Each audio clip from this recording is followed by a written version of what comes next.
In this lesson, we'll talk about the extraction and refining of hydrocarbons. How do we get it out of the ground, refine it, or purify it so that it's useful, and we'll talk about how it's used in Alberta. Before we start, let's review what organic chemistry is. Again, organic chemistry is any carbon compound with hydrogens, oxygens, or nitrogens. Basically, any compound can be considered an organic compound if it has carbon, except if it is an oxide of some sort, or if it contains a polyatomic ion. All organic compounds contain carbons. They're bonded together using covalent bonding. There are minimal or no minimal intermolecular bonds, such as dipole-dipole or hydrogen bonds. Therefore, they have a relatively low boiling point and a melting point. They will burn or combust when reacting with oxygen.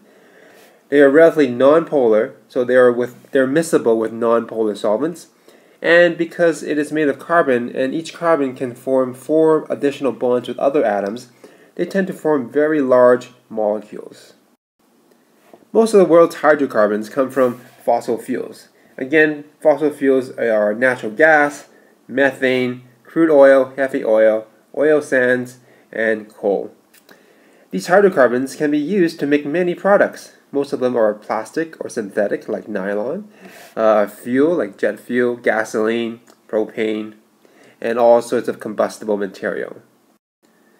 This table summarizes some of the fossil fuels found in Alberta, their extraction method, how they are removed from the ground, how they're processed physically, how they're processed chemically, and some of their uses. So, for example, natural gas is just drilled from the ground and extracted. They can be condensed and distilled to purify it. You can remove sulfur using chemical processes. And then they can be used for heating of buildings or of water. Coal bed methane is very similar to natural gas, but they're usually found in coal deposits. They're trapped and removed. Sometimes water is removed as well, so they're dewatered. And they can be used as same things for natural gas. Crude oil requires extraction from the ground, and then in a process called fractional distillation, parts of the crude oil is purified into gasoline, diesel, kerosene, and so forth. They can be further processed by what's called cracking or reforming, and again, they're used as jet fuel, gasoline, and asphalt. Heavy oil is similar to crude oil, but they're more dense. They can only be removed from the ground after injecting with steam.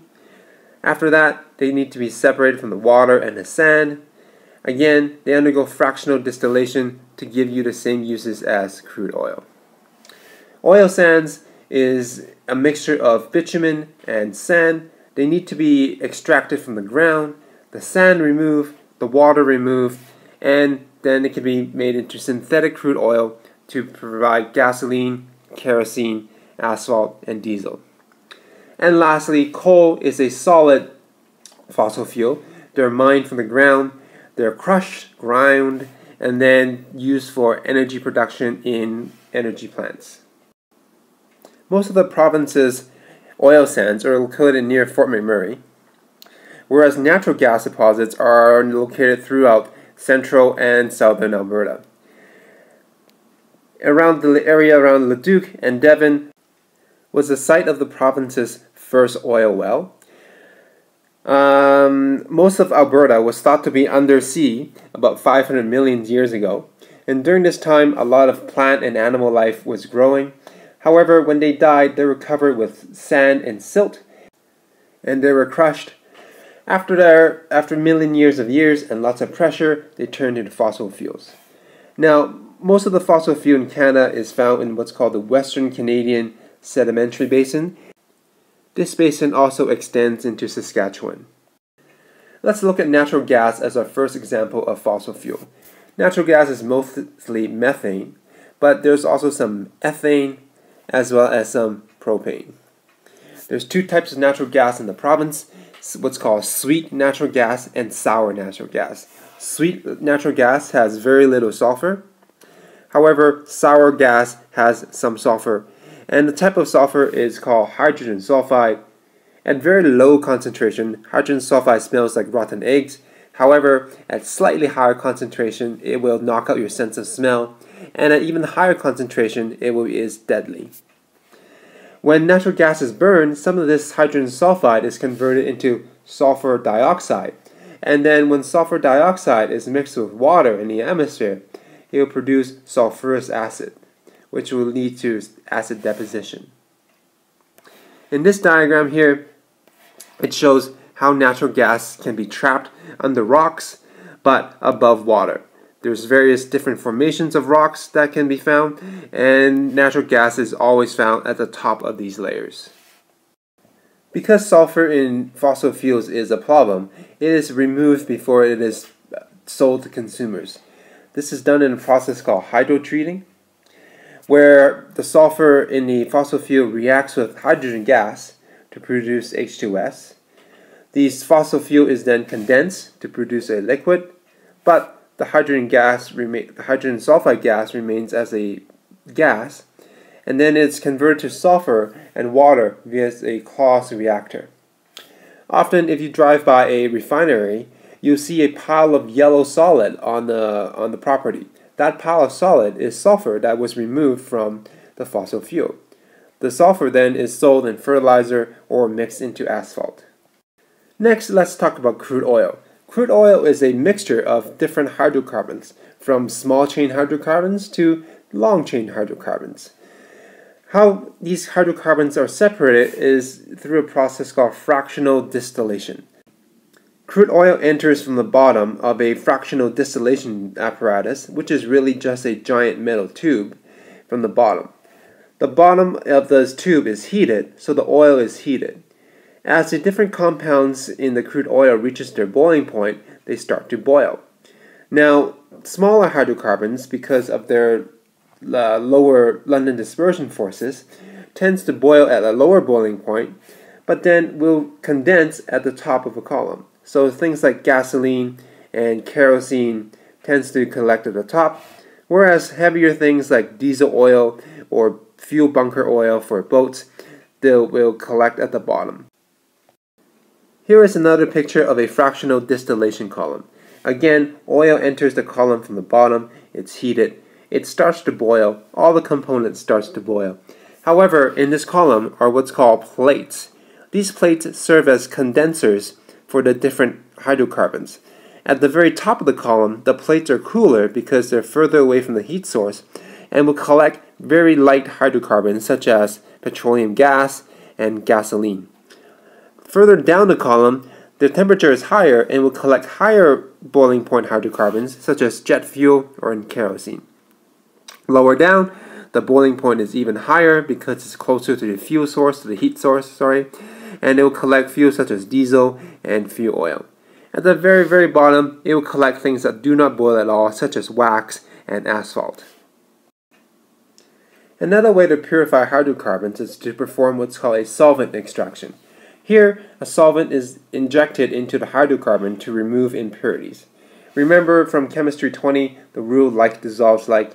So therefore, if we inject a polar solvent, for example, maybe acetone, it will remove other polar compounds, maybe perhaps water. In this way, water can be removed from the fossil fuel before it is sold to the consumer. In general, refining of crude oil can be separated into two categories: physical refinement and chemical refinement. Techniques such as fractionation and solvent extraction that we've talked about is a form of physical refining because it does not change the chemical properties of the hydrocarbons. In chemical refining, such as cracking and reforming, we break apart the large hydrocarbons into smaller hydrocarbons or change their shapes into different isomers. Because their chemical properties are altered, this is considered a form of chemical refining. Let's talk about cracking further. Once again, cracking is a process in which large hydrocarbons are broken down into smaller hydrocarbons. There are many ways to perform cracking, the first of which is called thermal cracking. As the name suggests, thermal cracking uses high temperatures and pressure to do the job. This is effective but not efficient because a lot of the fossil fuel is converted to coke, which is of no use. A second way of cracking is called catalytic cracking. This uses a catalyst, and as we'll learn later, a catalyst is something that lowers the activation energy, which speeds up the process, so therefore it lowers the overall temperature of the reaction, and is more gentle on the hydrocarbon molecules. The end result is still a large hydrocarbon molecule is converted into smaller molecules. The third way cracking can be done is what's called hydrocracking. Hydro implies the use of hydrogen. In this process, a catalyst is still used. However, hydrogen gas is also present in the reaction chamber. When the large carbon molecules are broken, the free ends of those carbon molecules reacts with the hydrogen molecules. Therefore, it minimizes coke production and therefore increases the overall efficiency of the reaction. These cracking reactions we've been talking about are much like decomposition reactions in that they turn large molecules into smaller molecules. Now, these molecules are useful, but they can be made even more useful in a process called catalytic reformation. In a reformation reaction, these smaller molecules are turned into aromatic gasoline molecules. As you remember, aromatic molecules are molecules that contain benzene rings, and these burn better in engines. So the goal of a catalytic reformation is to turn aliphatic molecules, such as alkane, alkenes, and alkynes, into aromatic molecules. Once again, the goal of catalytic reformation is to improve the burning efficiency of gasoline, and this is measured in what's called the octane rating of a gasoline. The higher the octane rating, the more amount of energy can be released from a liter of gasoline. The way to increase the octane rating of gasoline is to increase branching. First way we can do that is to increase alkylation reactions. That is, we break the long hydrocarbon chain and reattach them as branches instead of a long chain. A second way is to do catalytic reformation, where to bond two pieces in an unpredictable way. This will increase the aromaticity of the gasoline. All of these will serve to improve the octane rating of the gasoline, which will release more energy per liter of gasoline.